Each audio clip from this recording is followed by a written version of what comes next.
Have you ever noticed something strange? Sometimes you don't just feel sad, you stay sad, even when things are okay, even when nothing is really wrong. Your mind quietly goes back to that same heavy feeling. It's almost like it likes being there. Weird, right? But here's the uncomfortable truth. Your mind can actually get addicted to sadness. Not because you want to suffer, but because your brain loves what feels familiar.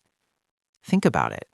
If you've spent a long time overthinking, feeling low, replaying past mistakes, your brain starts treating that state like home. And anything outside of that, happiness, peace, calm, feels unfamiliar. And what does the brain do with unfamiliar things? It gets uncomfortable. So what happens? You could be having a perfectly normal day, and suddenly your mind goes, hey, remember that embarrassing thing from 3 years ago? Like, bro, why now?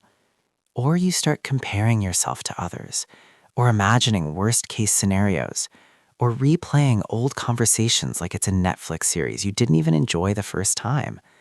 And slowly, you drift back into sadness, not because it's good, but because it's known. Here's the scary part. Your brain doesn't care about your happiness.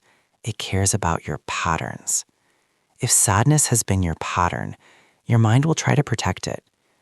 That's why sometimes when things start getting better, you feel restless. You think, something feels off. Yeah, what feels off is peace, because you're not used to it. It's like wearing new shoes. At first, they feel uncomfortable, but the old broken ones, they feel perfect, even though they hurt you. That's exactly how emotional habits work. Now, let's make this a bit real. Imagine someone who always expects people to leave.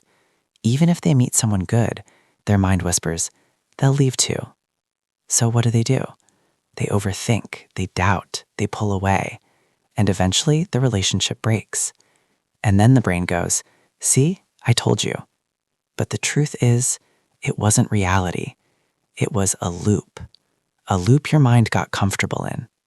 And sadness becomes part of your identity. You don't just feel sad, you start believing, this is just who I am. But let me tell you something important. Sadness is a feeling, not a personality. You weren't born thinking, yeah, I'd love to overthink everything and feel miserable. This was learned, which means it can be unlearned. But here's the catch. Breaking this addiction doesn't feel good at first. Choosing positive thoughts feels fake. Letting go of the past feels scary. Sitting in silence without overthinking feels uncomfortable because you're stepping out of what your brain knows, and your brain will resist. It'll try to pull you back like, come on, let's just be sad for a bit. It's easier. And honestly, sometimes it is easier, but easy doesn't mean healthy. Growth feels weird. Healing feels unfamiliar, but that's how you know you're changing. So next time you catch yourself going into that spiral, pause for a second.